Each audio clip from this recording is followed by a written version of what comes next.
Welcome to the gathering of the Cosmic Fire Summit 2025. Heart to heart, hand to hand, soul to soul, answering the call to global service. We are all beings of light, finding our way in the world, seeking support, connection, and seeds of inspiration along the way.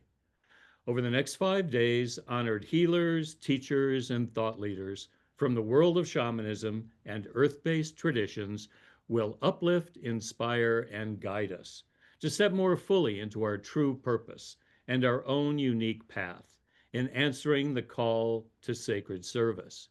Each one of us is a carrier of wisdom and medicine and the potential for change and healing in our world.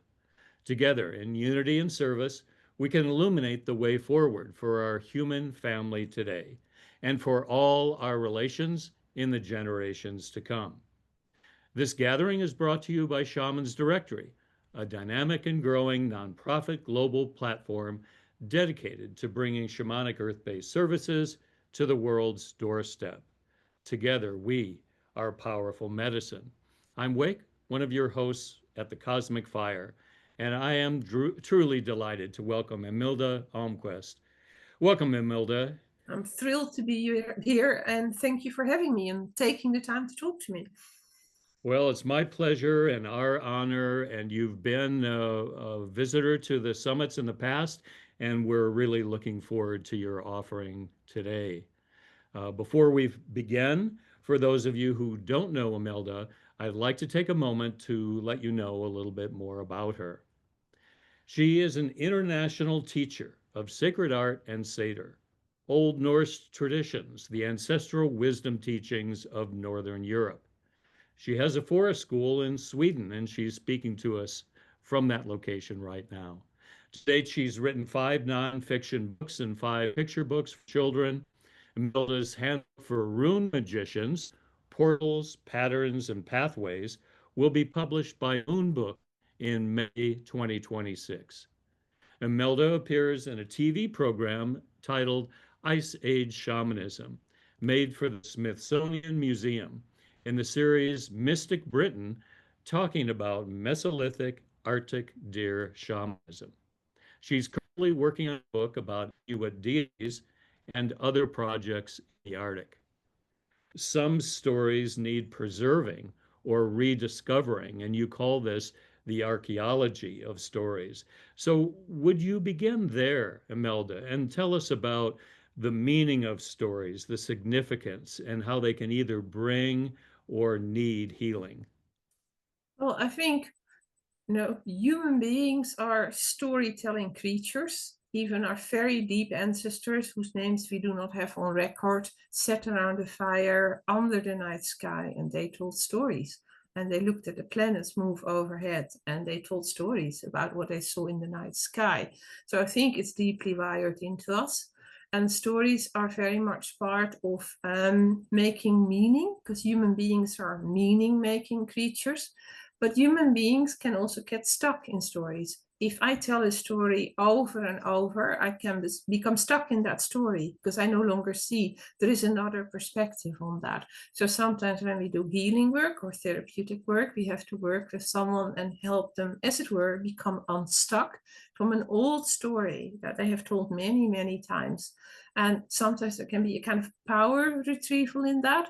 Say if a person is really stuck in a story where they have been the victim in a certain situation, and that can be very, very real because horrible things happen to human beings.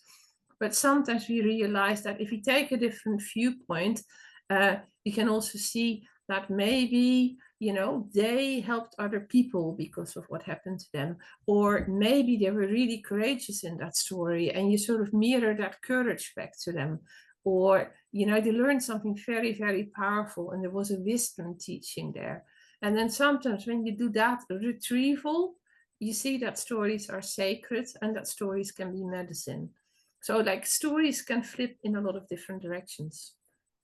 It sounds like you work quite a bit on your clients or workshop members' stories.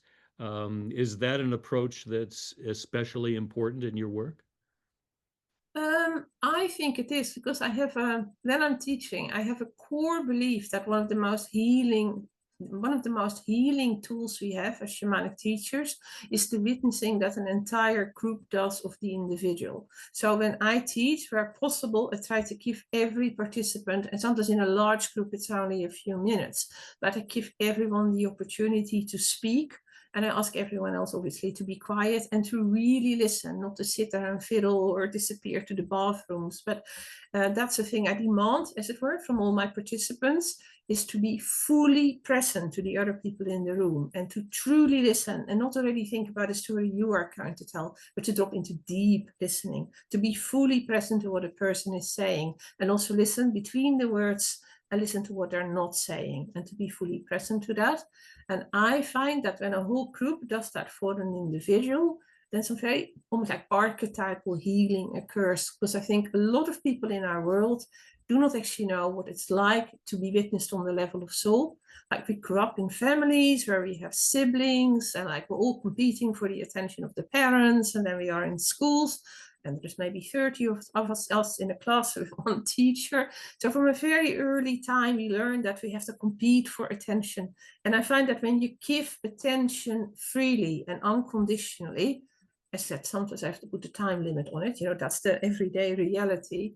Something truly miraculous occurs because people who feel seen step into a larger version of themselves. They start remembering who they truly are, their authentic selves. And what about the aspect about preserving or rediscovering stories? Explain that. I think that's really important too, because we now live in the day of the internet and we're very much turning into a meme-based culture, and like we're living in echo chambers that are curated by algorithms, and we want to do virtue signaling, so we say the same things that our group of friends says, so we're not going to be cancelled or end up in a dog pile. And so there's like so much going on that shapes the discourse. But I am sometimes worried that there are deeper stories that are like dropping from consciousness. That I have 3 sons in their 20s, and I'm sometimes surprised, even though they all have university degrees, like what they don't know about relatively recent history. And that's recent history that's in the living memory for like me, their father, and their grandmother who's still alive.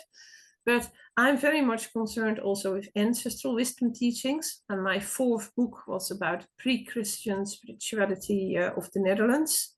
And I wrote that because a student asked me to write it. He said, "Oh, you're a good researcher. You speak many languages. You'd be the person to write such a book."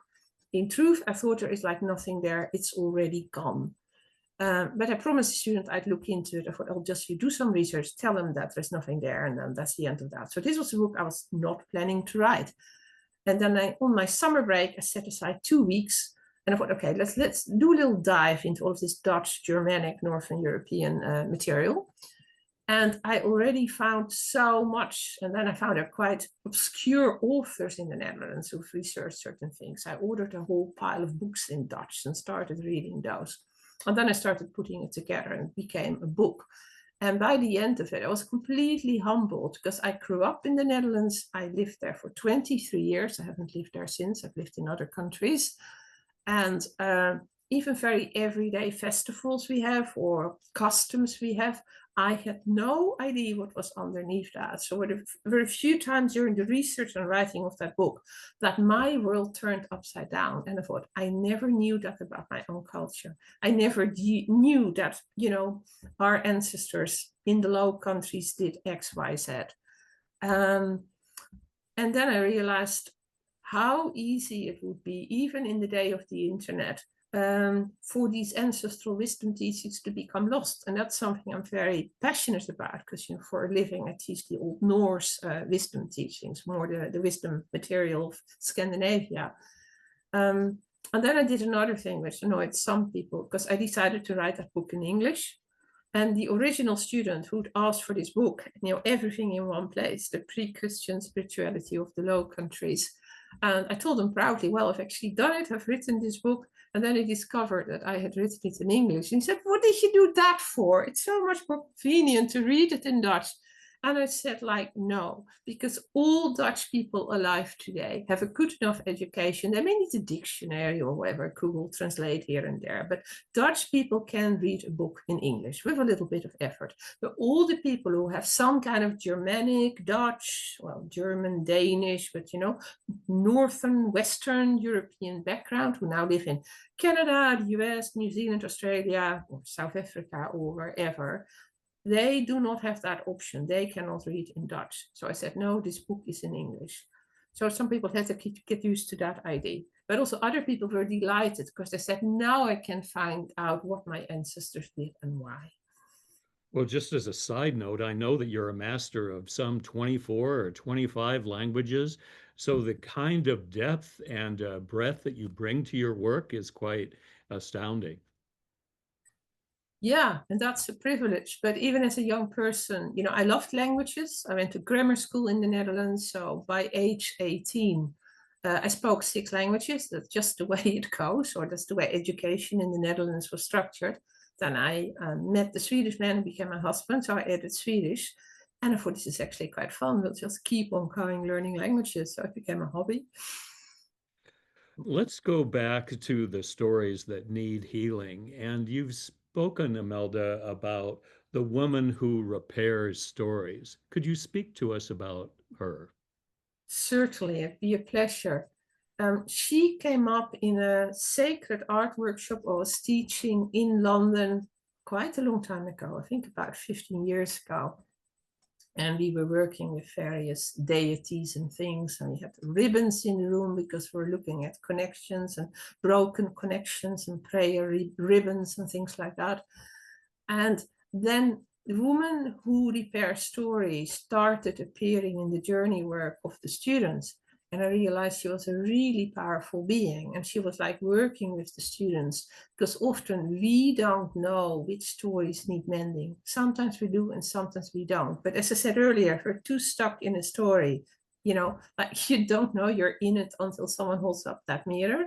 And the woman who repairs stories was helping people with that. So in future workshops, I gave the woman who repairs stories center stage and actively introduced her. And the sense I have of her is that she is earlier than many, say, Norse or Germanic gods and goddesses that we know about even today. My feeling is that she goes all the way back to the Neolithic period, because that's when human beings invented the art of spinning. They started spinning and weaving, and rather than being nomadic, they started living in settlements. And I think she goes so she goes all the way back to the Stone Age. And there is something really, really old about her. So the word deity isn't even right to describe her. I don't know what to call her, but she is this powerful force that speaks to us all the way from the Stone Age, is how I see her. And you have access to her in your daily life, and can you teach others to source her wisdom? Well, absolutely. And for, people all work in different ways, but for people trained in core shamanism, it's very simple. You can set an intention. Like my intention is to request an audience with the woman who repairs stories. And then once you get there, she'll have plenty to say. Not sent any student there yet who didn't come back with a lot of feedback. So it's like worth a try. And if you don't practice core shamanism, do it in your own way. So the old Norse way might be sitting out on a grave mound, or you could like use a drum, you could pull runes, you could do sitting out, like utiseta means sitting out on the land, and so being really quiet and so seeing who comes with an intention that she appears. So I think whatever your tradition is, and though there is a European flavor to her, she seems very willing to appear with anyone who seeks her help. So do it in the way that fits your tradition and just go, I would say. What a resource to explore. Mm. And let's talk about the stories for a moment. Some stories are a service to us, and some stories you say we serve. So tell us more about that point of view. Well, what I mean by that, in terms of stories being in service to us, then I'm thinking about this entire canon we have of world mythology. And even there within world mythology, there's still some reprioritization to be done. Like some cultures are overrepresented and others less so, such as the Inuit that I'm writing about at the moment. I think that deserves far wider attention than it's traditionally got. But the whole, the word myth is really interesting because it really has two meanings. In both, we use it to speak of like something that is so archetypal and almost so primordial that it's a story that holds a core truth about human existence. And often, teachers, shamanic teachers, I've often heard them do it, will tell a myth to illustrate something, something in a class. So myths are like condensed wisdom teachers that are stripped of their immediate context, meaning that are timeless, but ultimately they're ancestral, the things that human beings have put together. But we also use the word myth in Western culture. When you say, oh, it's like nonsense, made up, it's fancy, you say, oh, that's just a myth. And I find that very interesting that it's both the sort of, primordial truth almost from our ancestors, and we also use it to say, oh, that's like nonsense, it's made up fantasy. So bring me back to where I was. I think I got too much into the myth thing.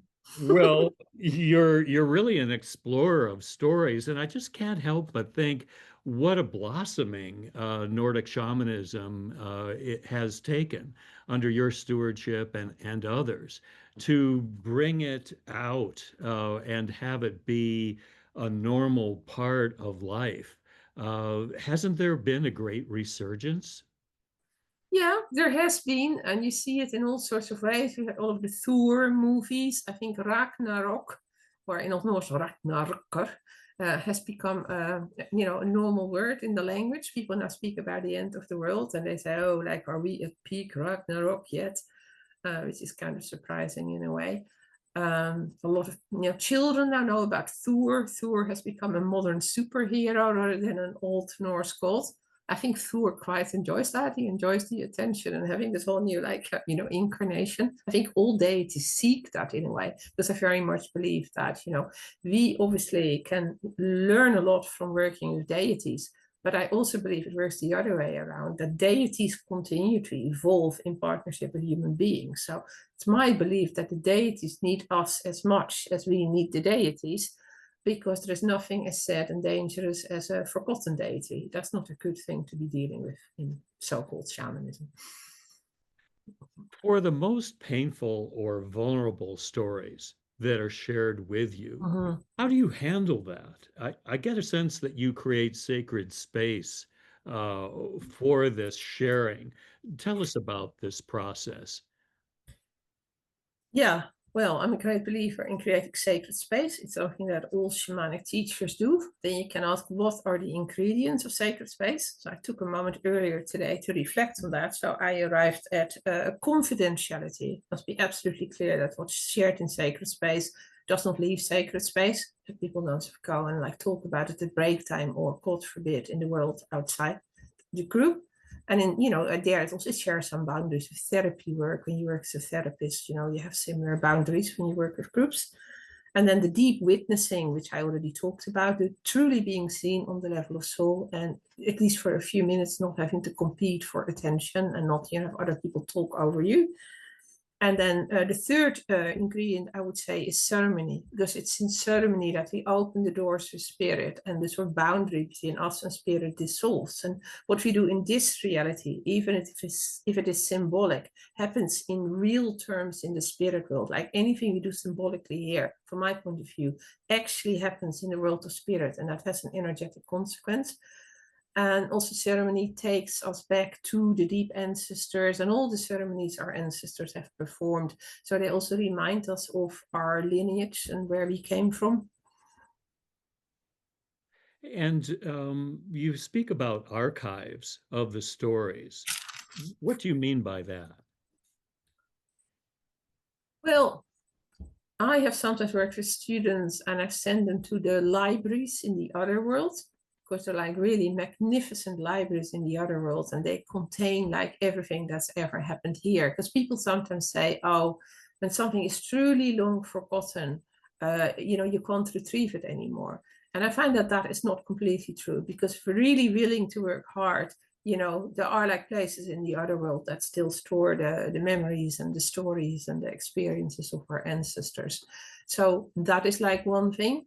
But I also think that in shamanic work, and I think I'm not alone in this, because I know many shamanic teachers who identify as storytellers, there's also something about that, stories are living things, and also stories change all the time. And we know that from Old Norse, because that was an oral tradition long before it was written down. And the material from the Viking Age was only written down after Scandinavia became Christianized. And that was 200 years later, like in the 13th century. Viking Age ends in the 11th century.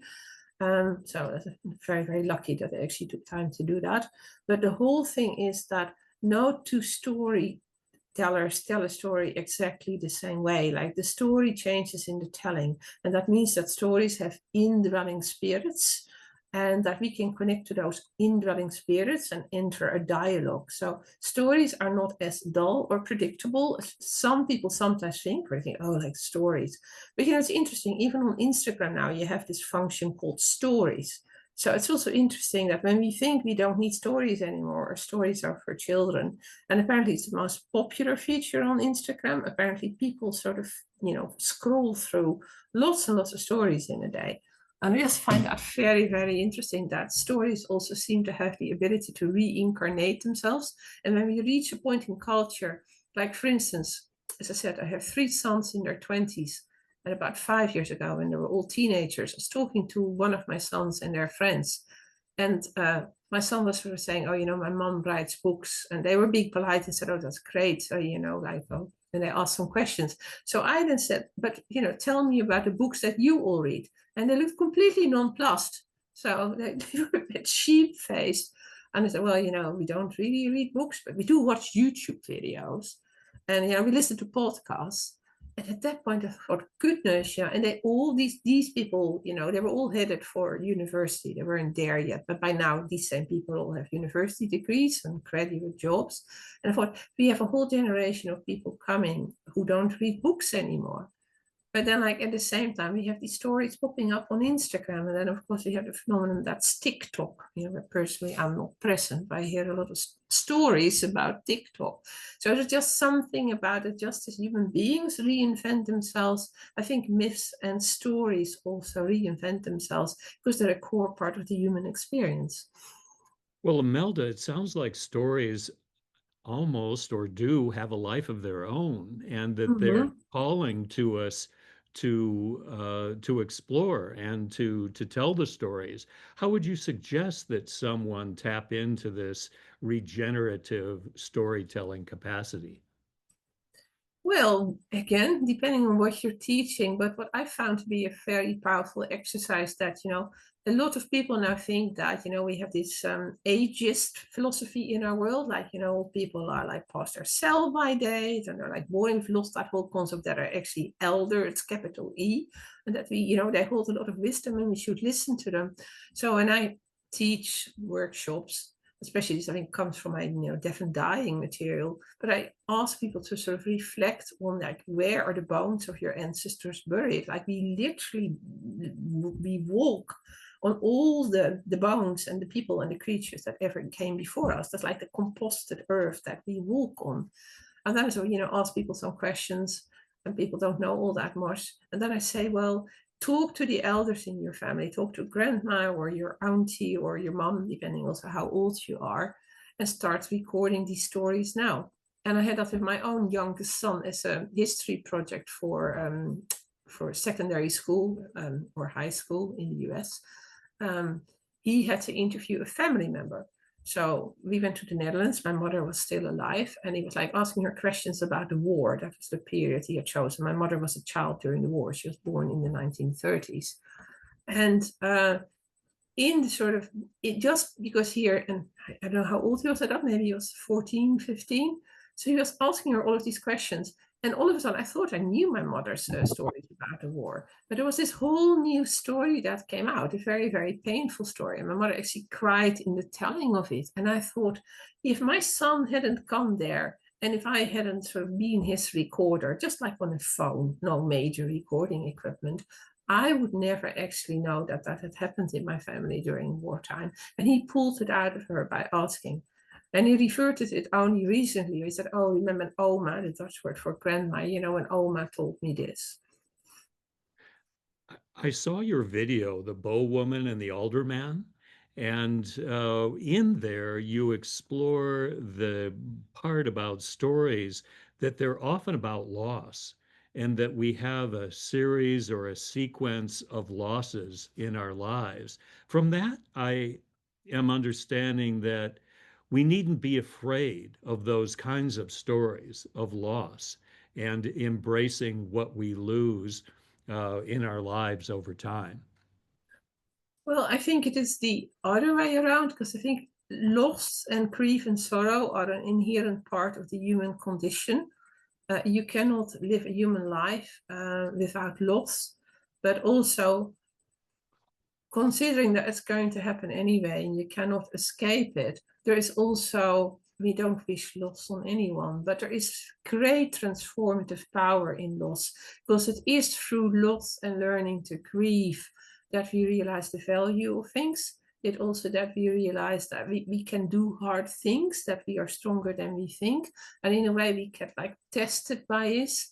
And I would say that, you know, ultimately serious loss and grief, these are like doorways of initiation that human beings pass through. And I think if you manage not to pass through those doorways of initiation, you would not reach your human potential. And I think that's the contradiction. Not that I wish loss on anyone, but accepting it as an inevitable part of the human condition. That's how I see it. And what I'm understanding from you, Imelda, is not to be afraid of those losses because they might craft some totally new portal or doorway, as you say. Yeah, or I don't know if you can say not to be afraid of, because I think we all fear losing what we hold most dear. I don't want my husband to die. Yeah, I was working with someone earlier today who had lost a son, and you know it was still very, very raw. And then you just realize again how sharp loss is and how. So I do not in any way want to make light of loss, and I think that kind of loss is to be feared. You know, I would like the notion that anything like that would happen to one of my sons, that would, you know, like have difficulties going there in my own mind, just like all other human beings. But as I already said, loss will come like it or not. Um, and then to realize it can sometimes be helpful to people to know that if we really embrace loss and we do the whole process, and that is a prolonged and painful process, that there is stronger, wiser self waiting by the end of it. That loss is not only about loss. In working through loss, there are also treasures we take away from loss if we grieve properly. We don't resort to grief bots and all that. I wrote a piece about that on Substack recently. Like, come to my attention, there was some stuff going on there with AI and grief bots, and I thought, oh no, Well, that's a whole other topic, but I, it is kind of a bit related. well, I read that, and just parenthetically, what I understood from what you offered was not to engage too quickly with someone who has passed. Let the process of their journey continue. Is that a point of view that you have? That's a point of view I absolutely hold. And again, you know, like different cultures and traditions put different markers around that. But I have always understood, and I've studied a lot of cultures and I've traveled very, very widely, that, yeah, you have some exceptions here and there, and the time intervals might be different, but that most traditions teach that when a death occurs, we have to allow the deceased person to travel, because on the other side they have a journey to make that looks different from the Inuit compared to the old Germanic peoples of Europe compared to the Japanese or the Australian Aboriginal people. So the exact details of what unfolds there, yeah, that's where you get world mythology and cosmologies. But what you can bring it back to is that there is an understanding that those who have died, actually, to have a good death need to drop their attachments to the living and life on earth. If they do not do that, then you end up in a problem scenario which requires shamanic intervention. Not sure we need to go into all of that, but you don't want death to be compromised because it leads to problems. So if you want your loved ones to have a good death, that's like something you need to bear in mind already while they're still in the land of the living, but they are dying, because it's all of the attachment, or oh please don't go, or the kind of people who are dying, they're already starting their transition, and that requires all of their focus, and their body needs to do its thing. And then to have people cry and weep over you, shouting or wailing, lamenting, please don't go, is just going to make dying so much harder. So that's why I wrote in that piece you referenced that, it's the job of the dying or the recently deceased to really embrace death and complete that journey. And it's the job of the living to stay in the land of the living and to get on with the process of living. And these are two different worlds where different rules apply. And that's why I think there needs to be a degree of guidance from spiritual teachers around how we handle that period between life and death. Imelda, you say yourself that the best teacher is an eternal student. You're Yeah. so accomplished and prolific in your writings to both adults and children about Nordic ways and shamanism. Um, are you an eternal student, and is that of value to your work? I think that is of huge value. I mean, I love learning, and it's not just like, like endlessly adding more languages, because I have this thing, I don't like reading things in translation. I don't trust translations very much. So usually if I want to dig into some material, then I'd rather go and learn a new language so I can read it in the original. So that's a form of learning. But also, I suppose I'm just a really, really curious person. I find nearly everything, other than maybe like not soccer or football and stuff like that. I mean, I'm grateful. There are things I'm not interested in, but most things that come to my attention, I find them just so fascinating and I want to learn more. And then there's also the awareness that as a teacher, you can only take your students as far as you have traveled yourself. So to be a good teacher for your students, you yourself need to be in that process of learning. And you need to give your students permission once they've completed their work with you, which requires commitment. You have to give them permission to go their own way and to do unlearning of what you've taught them so they can step into their own path. So it's tricky. Would you be willing to share, Imelda, something that you've recently learned or that you're learning, a pathway that you're on that's toward the edge of what you know? Well, that's like always going on in every possible way. So write about that on Substack. Um, I think for me at the moment, it's very much with embracing my age. I'm 58. I try, don't try to like look younger or like pass myself off as younger and stuff like that. Try to really say that's who I am. That's what I am. And I've been very much working with the figure of the hag. It would be the Slavic Baba Yaga, but there are like other figures here in Sweden. We'd call it the Käring, and like other names for this figure.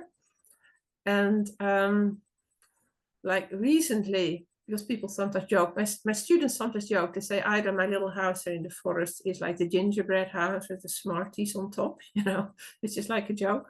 And all my students would be little gingerbread men and women running around the place. But another thing that people often say, oh, Imelda, you lead this Baba Yaga life, like alone in the forest, far away from civilization. So your house is Baba Yaga's hut. So recently I was just like thinking about that and thinking how Baba Yaga is said to have a fence around her house, in the forest. Her house is chicken legs. It walks around by itself. But then also there are like fence that consists of poles that all have human skulls mounted on top. And I just thought, how can I step closer to Baba Yaga and demonstrate that I accept my apprenticeship with her? And then I thought, maybe I could create a thing like that, and not immediately around the house. But there is like another place where we have a collection of tree stumps of different heights in a kind of circle. And I have a large collection of animal skulls because I keep finding them in the forest. So I put all of my skull on these like tree stumps. And I was sitting out in the middle, surrounded by all of these skulls, like waiting for the night to come. And we still had 24/7 daylight in Scandinavia. I was doing this at the time of the midnight sun. But eventually more time passed, and then at some point the stars returned, and I always celebrate that moment when the night sky returns, because like we lose that here for several months. And just sort of sitting there with my skulls and having this daily practice of contemplating the moment of my own death every day, like visiting my own death and really reflecting on how do I want to use the time that I have left. And I was just sitting there, and Baba Yaga felt so close, and there were all of these sort of insights that came, not all of them comfortable, but all of them really, really useful. And I think the thing that occurred there was that the human beings like behave like we're entitled to be on this planet. Even when you see it, people are like 94 and they're told that they have cancer, they want to do chemotherapy and radiotherapy. I think maybe at 94, like death will come for us all in different ways. Maybe at 94, it's time to do death preparation work instead, rather than pouring more chemo into the earth. I mean, I don't know. And there was just that sort of awareness that every day on this planet is like a gift. I'm not entitled to it. It's a gift if I wake up tomorrow morning. But this whole idea that because I'm 58, I'm entitled to at least 30 more years on the planet, which will take up me up to 88. That is not there. I'm not entitled to that. And so what I've been trying to work on here alone in the forest is just dropping that entitlement and really living as if every day is my last, and then being like absolutely blown away. Like at the moment we have the fly agaric mushrooms. We had a spectacular blood moon total lunar eclipse only last night. So I was out late last night watching the whole spectacle here over the treetops in the forest. And then also to sometimes feel that, like maybe that is enough. And like, so working with all of these deities and with Baba Yaga, I sometimes think I love running with deer as well, running with deer in the snow at winter when, we almost have darkness at noon and we have the aurora borealis. And I sometimes think, my dream death would be if I could be running with deer in the snow, as I often do in winter, and the aurora borealis would be up, and I just keep on running and arrive in the land of the dead. That would just be marvelous. There's nothing to fear there. So I'm trying to dissolve that. So rather than thinking, oh, I will be here for at least 30 more years, well, maybe I will be, and I kind of hope so. I love it here. But also, if not, that is not a drama. That is not a personal insult. And that's not for me to decide. That makes sense. What a beautiful image of running with deer under the aurora borealis. That can reach many people across many lands. I hope so.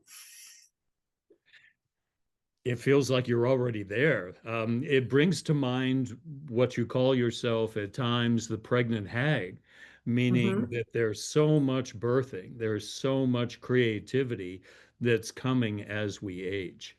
Mm-hmm. I think that is very much true.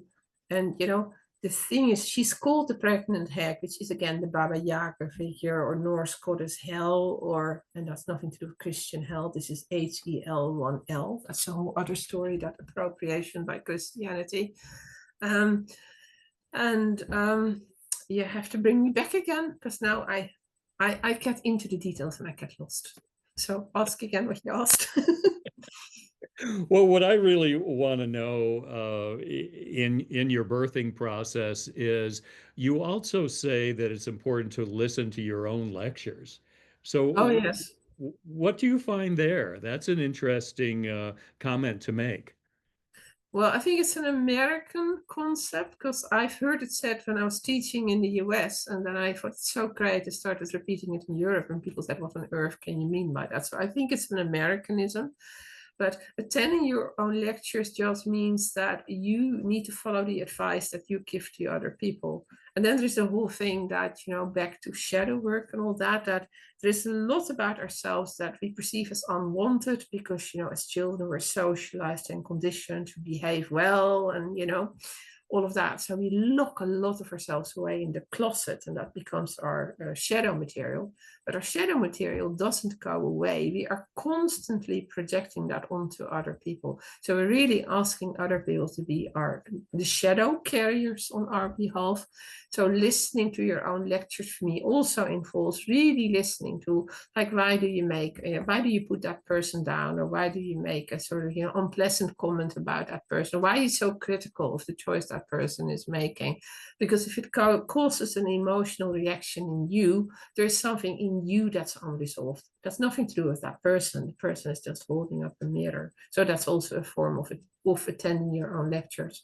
Really sort of observing, not thinking that whatever I feel is the truth in every moment, but to say, I'm having a strong emotional reaction to this. It takes some time out to really reflect on, why the person inspires that in me. And then you usually end up with a mirror. You end up having to own the fact, well, actually they're like doing something that my parents always told me not to do, or, they are like displaying something that I have a core belief is unattractive in myself, and then I can't bear to see it in them, and stuff like that. So you can go on these marvelous shadow journeys, and then ultimately you become richer for it because you retrieve another part of your hidden self. It's one step closer to the authentic self.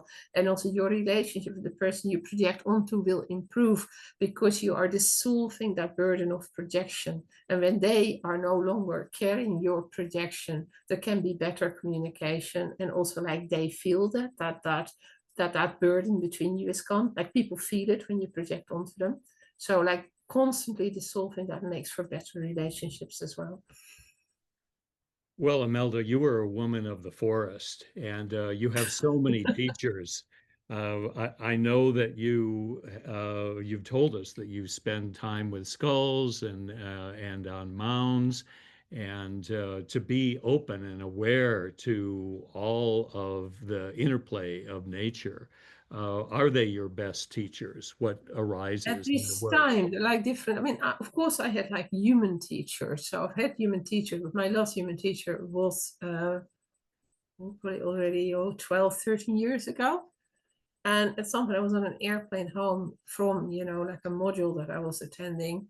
And the spirits literally said, that's it now. No more teachers. You now have to be a teacher, not have a teacher. You have to sort of, because I was sitting on an airplane thinking, I want to sit and work with this person and that person. And they said, look, there's work to be done. You have absorbed enough.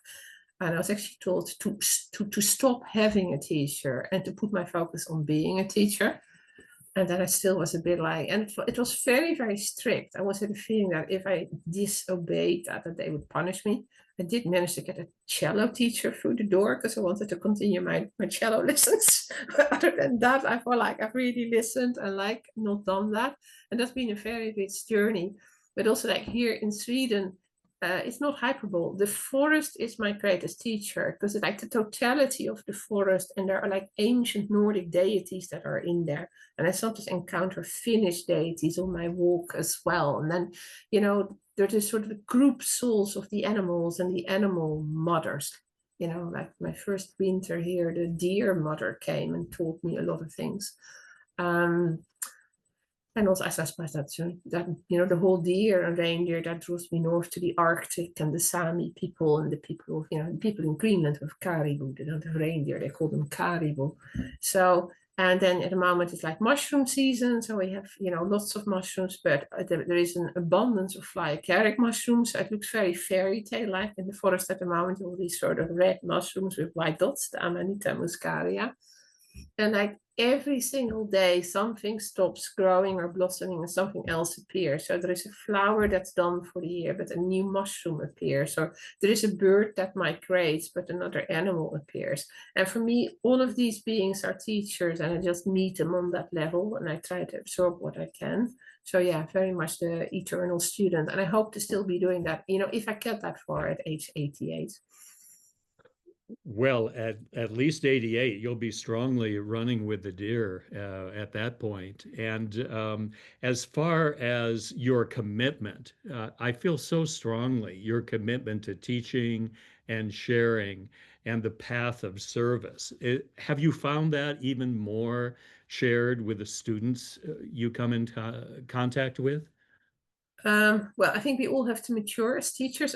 I'm sure you know that yourself, that, like as an earlier teacher, when you start out, like maybe I came on a bit too strong, or also there's the thing where I know that students are going to trade on my name and they're going to attract clients saying, I trained with Imelda Almqvist, and that would sometimes frighten me.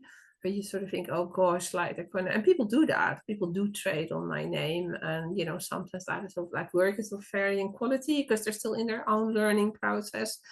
But I've also had to learn to give people the space. I give students a lot of space to do their own thing, but make sure they get the basics, that the basics are set so that they are safe. And even more importantly, that their clients are going to be safe. I think, that is the bottom line.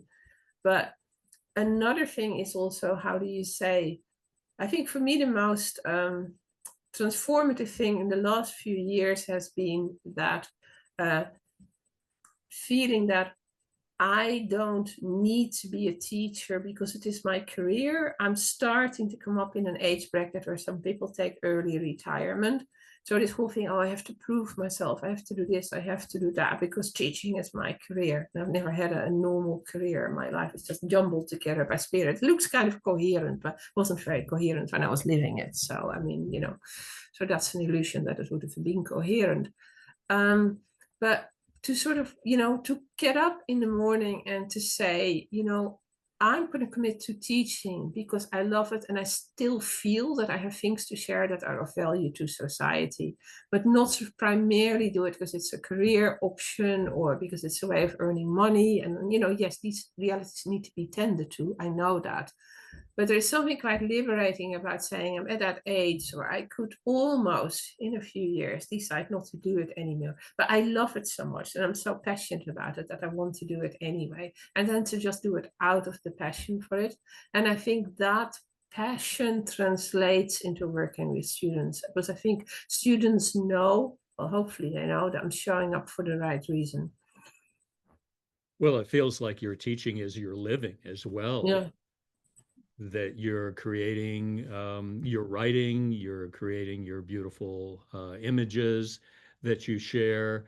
You're always giving, whether it's in a formal setting or not. It feels like a very heartfelt calling to share what you know and what you're discovering. That's a beautiful way of putting it. Thank you.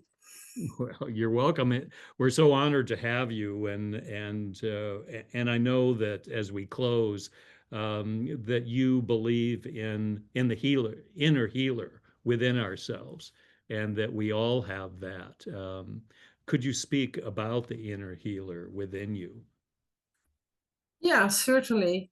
I know there are like times where, say, I receive a diagnosis or there's something that's not right with my body, and I will certainly consult a medical doctor. That I don't like doing it, but I also very much like whatever information the medical doctor gives me. I just use that. I mean, I don't take that as ultimate truth at all. I just use that as a starting point to go on inner journeys. And like I do things like I literally go on walks inside my own body, where I go and look at every organ and how it's doing and communicate with, whatever body part needs attention. And so, literally, so, my body is me, but my body is also other. It's like off the earth, and I shed it when I die. And also, if you believe that, if you're an animist and believe that everything has indwelling spirit, that also goes for the organs in our body. So you can actually have a dialogue with your kidneys or your thyroid or your stomach or, wherever some issue might be. And that can be very, very interesting. And that's one way of meeting the inner healer. But, another part of it is Bessel van der Kolk wrote that fantastic book, The Body Keeps the Score. And there is that as well.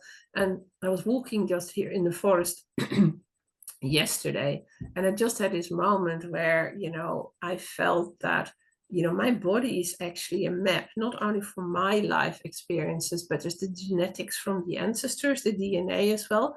And also these epigenetic ancestral experiences are like encoded in my body as well.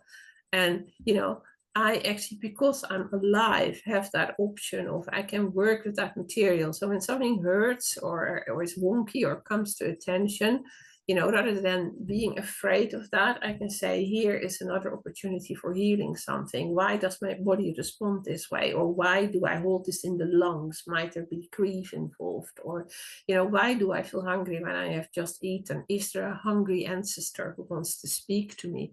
And I just think that that is one of the marvelous things about the human body. If we can get away from the ideas that we all have to be Instagram photo models with filters who look perfect, which I certainly don't, which I think that's just not the way to go. But what if we see our own human body as a map with roadways that lead to the land of the ancestors? And we see both the gifts that they have passed on, but we also open ourselves to any residues of pain that are in the ancestral field. And then we offer ourselves up as the person who's going to try and heal or balance that.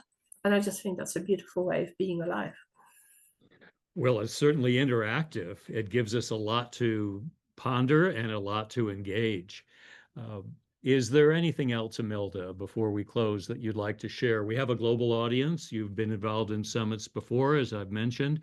This one is about building and speaking to the global community and how we're called to the service that is right for us. What other words of inspiration do you have to share? Well, you are in service right now because you are offering your time to talk to me, and I'm offering my time to talk to you. And both of us together are in that way making, I hope, a very positive contribution to Shaman's Directory. But I also just want to say, I know that incredibly hard work is being done behind the scenes, and I know it's a non-profit organization.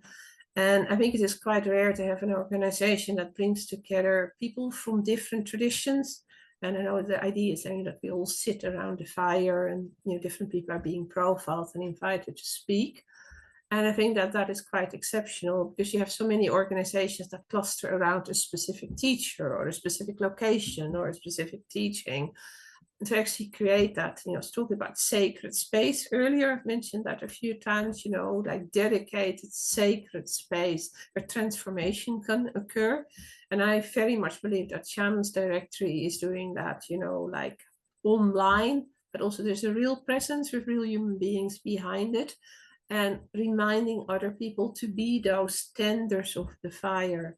And I talked earlier about our ancestors in the Stone Age sitting around the fire and looking up at the night sky and connecting the stars and coming up with stories. And I think that, Shaman's Directory is like a modern, what shall I call it? It's like a modern container. And because it's got really good leadership with high integrity, and it's like open to everyone and it can tolerate differences in traditions, there is a lot of magic that can occur. And I just wanted to say, thank you to Tricia and Mayumi, who do a lot of work behind the scenes, and people like yourself who also step in and, like help with the interviewing for this summit, for instance. Thank you so much, Imelda. You are an important part of our circle, and it's such a gift to be able to share you, to spend time together for all of us to get to know you more, your work, and what really moves you. Speaking of that, I want to make sure we cover offerings that are coming up. You have an offering later this year, and then, of course, I think it's important to mention your Rune Magician's book coming out in Yeah, May next yeah. year. So That's let May next year. But the course you mentioned is a sacred art retreat. It will run in London, UK, so not here in the forest this time. Where we're all going to be dancing the bear. So people are going to make their own bear costumes, and we're going to look at circumpolar, the role of the bear in like Arctic and circumpolar shamanism, because there were a lot of traditions in the Nordic region, Finland, which is not part of Scandinavia, and then in Russia, and if you have the polar bear, in Greenland and all of that. So there is all of this like rich material around bears. There's even a mystery that it was believed that a marriage occurred between a woman and a bear. And that in some ways, bears are very close animals to human beings. So there are rich traditions there. The Sami have like bear rituals and bear cults. They had them at Finland, Russia. There's certainly bear material in Greenland and in the Canadian Arctic and Alaska. So we're just going to dip into some of that material and see how it relates to the night sky. Because of course in the night sky we have the big bear and the little bear, Ursa Major and Ursa Minor. What an opportunity to embrace and embody the bear. And to dance the bear, your unique bear, and to have the undivided attention of the whole group as you do so, and to be witnessed in your bear manifestation. So that's December 1st through 5th in London, and In London, UK. Yeah. in May of 2026, Portals, Patterns, and Pathways, the Handbook for Rune Magicians, a completely engaging title. Oh, I hope so. I chose it myself and I thought the publisher might challenge it, but they have come with it. Yeah, that's my handbook for rune magicians, and it's based on about 7 or 8 years of intense work with the runes and also with students. Like students have made a contribution in all the like work we've done together. And also there will be other courses as well, because online courses can be organized as much shorter notice. So at the moment, I'm trying to get down the dates for the in-person stuff, in-person courses. Because it's like all over the world, and like you need to like lock that in sooner. And then there's not going to be a long gap between December and May, but that will be a period where there will be online material and other events. And I'm still working out. I'm thinking of teaching again some older material that hasn't run for a while. Because in recent years, my focus has been on advanced students and teaching them as much as possible. And at the moment, I have a feeling I need to go back to teaching some of the beginners material again. We're awaiting your offerings, so please keep us apprised of what you have to offer. Certainly, um, people will find out through your Instagram and YouTube channel offerings what's upcoming. And I want to mention your gift because it's so beautiful. It's an art project. It's an art video entitled Nine Maidens. You have a longer title, which I wish you would share. Yes, well, nine maidens is what they are, also known as the nine Disir, they're like deities or deified ancestors of Lufjaberg. And Lufjaberg is Old Norse or also Swedish for like the healing mountain.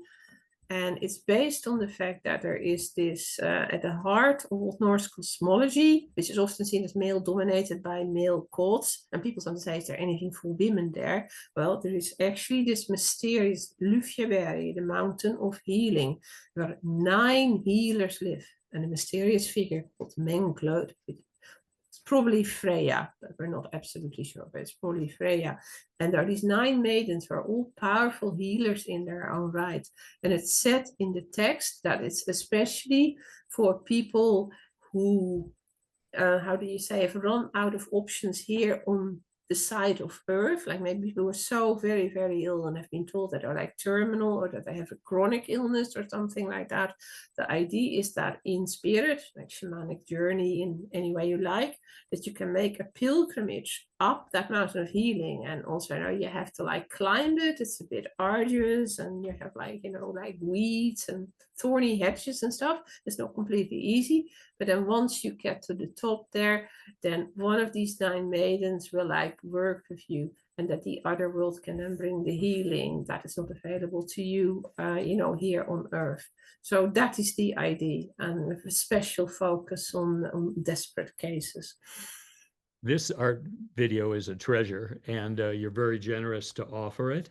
And when people scroll down to the bottom of the screen, you'll find a link to this gift as well as ways to follow Imelda and her work. And so here we are from myself and all of Shaman's Directory. We so want to thank you, Imelda, for being here, for being present, for carving out time, for sharing who you are with our audience, to tell what it's like to be a woman of the forest. We certainly have a strong image of you running with a deer, and I know that that's who you are. You're in motion, you're sharing, you're one with the natural world. And under the stars, you selflessly offer yourself to the world. Thank you so much for all your offerings, Imelda. Well, thank you, Wake. It's been an absolute joy talking to you. Thank you. What a pleasure to be together, and to everyone viewing and participating in this special summit presentation. Thank you for taking the time out of your day to be with us, to hear Imelda, to get to know her, and to be introduced to a deeper form of knowing ourselves. And we hope you'll join us for our next interviews around the cosmic fire. For now, thank you so much, Imelda, Thank you. and have a great day. Thank you.